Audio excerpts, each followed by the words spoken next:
This formula, this one formula, if you know this formula, it has the potential to change your life. And this formula is... You ever wondered how people like Warren Buffett amass the amount of money that they do? How they do it? What type of strategies that they use?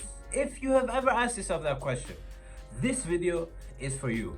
In this video, I'm gonna be talking about Intelligent Investors by Benjamin Graham.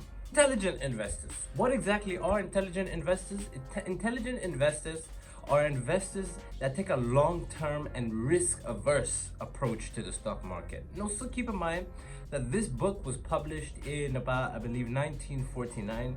So it is, albeit it's a timeless classic, there are some things that don't quite that aren't quite adapted to today's market. So take this information with a grain of salt. So intelligent investors are never in a rush and use whatever time that is necessary to assess the long-term value of a company. And intelligent investors make sure that the end goal of their analysis is to get steady and safe returns. If you compare intelligent investing with speculative investing, which most people do, speculative investing focuses more on short-term gains due to market fluctuations, and this method is extremely risky because no one can predict the future. Intelligent investors focus on pricing, and more specifically, they look to buy a stock when it's below its intrinsic value. And you see, the thing is with intelligent investors, they look at the probable margin between what they pay for a company and what they'll earn as the company grows, right? I also need to keep in mind the life of an intelligent investor is not very exciting, you know? But that's not the point. The point is profits. So there are three principles that define intelligent investing. So number one, you need to analyze the long-term development and business principles of the companies that you invest in. So for example, the financial structure of a company, the quality of management, and the steady pay of dividends, which is the distribution of profits to investors. So principle number two, they protect themselves against losses by diversifying. I'm sure you've heard of that proverb or saying that goes, never put all your eggs in one basket. And you never put all your money in one stock, regardless of how promising that it looks. And principle number three, so intelligent investors understand that they aren't going to be pulling in crazy profits, right? And that's not their goal. Their goal is to meet their own personal needs, not to outperform Wall Street or anything. And you also need to keep in mind that chasing money at the end of the day makes you greedy, and as a result makes you careless. So intelligent investors understand the importance of stock market history, and before you put a single cent into the market, you need to understand its history. And by doing this, you can see that the market is clearly defined by ups and downs. And because of its lack of predictability, you need to make sure your portfolio can weather those downs.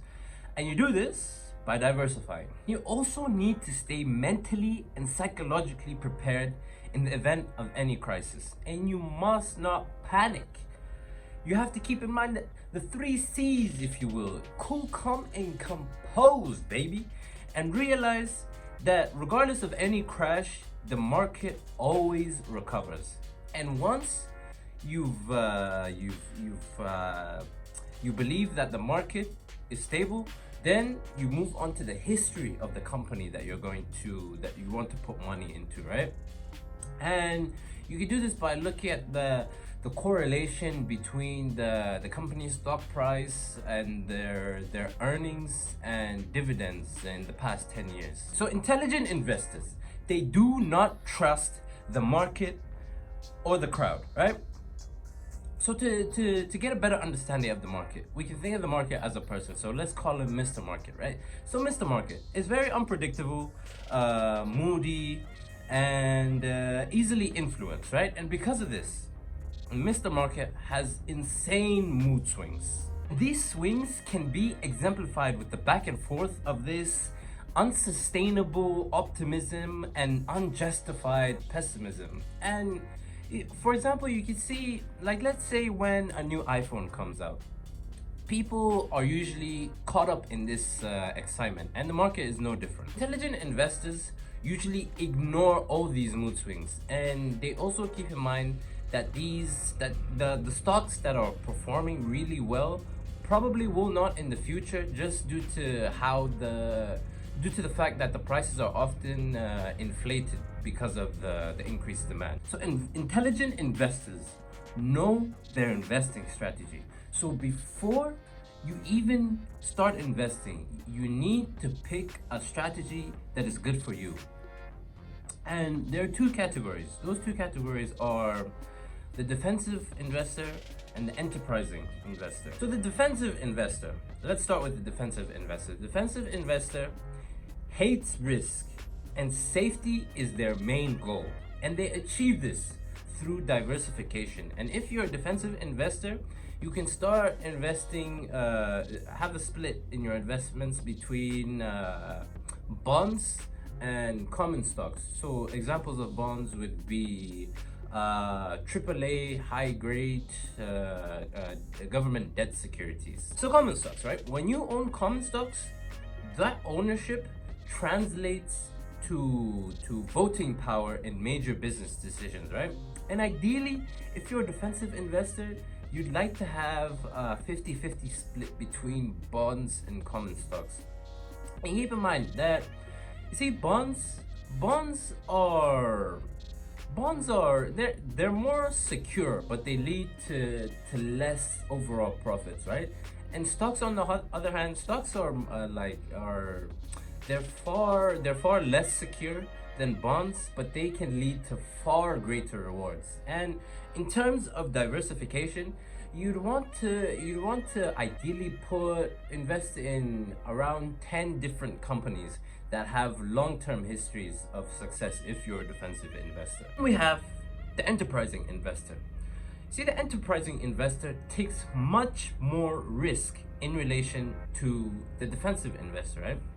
So the enterprising investor invests in stocks that have a high risk, high reward. So for example, let's say you want to invest in a startup that you believe will be the next Google. And if you're an enterprising investor, you'll be using a lot of the strategies that are used by a defensive investor. But the thing with the key difference would be the amount of money that the enterprising investor puts into stocks is much more than the defensive investor. But no matter how exciting and enticing an investment looks, the enterprising investor should put no more of their overall portfolio than 10% in stocks. And you also need to keep in mind that both enterprising and defensive investors are constantly doing research and monitoring their portfolios to make sure that they're maintaining a profit. But most of you have been waiting for the formula.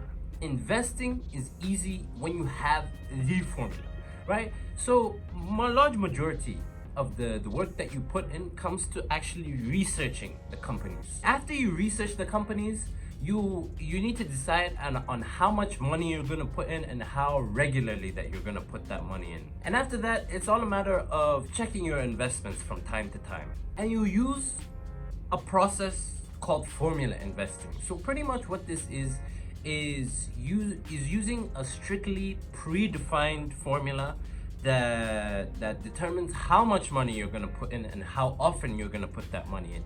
So let's say, for example, the time frame in which you invest is every quarter, and whenever the start of every quarter hits, you put in $100 and let's say EA. Once you determine this formula, there's pretty much no added effort. And the main disadvantage comes to the emotional side. So let's say a stock that you're looking at, that time period you're going to put money in, it looks like a complete bargain and you want to put more money in, so you'd eventually be breaking your rules. And to be on the safe side, you should ideally you should be checking your portfolio every 4 to 6 months. And every time you check your portfolio, you always have to keep in mind, ask yourself this question: is my portfolio profitable? And also, in regards to your companies, make sure that the quality of management is still there, and the financial structure is still sound, and the dividend payment is still good. And with that comes the end of the video. And if you made it this far, appreciate you as always. And do your boy a favor, smash that like button, hit that subscribe button, notification bell, leave a comment in the comment section below if you got any value. And until next week, I guess.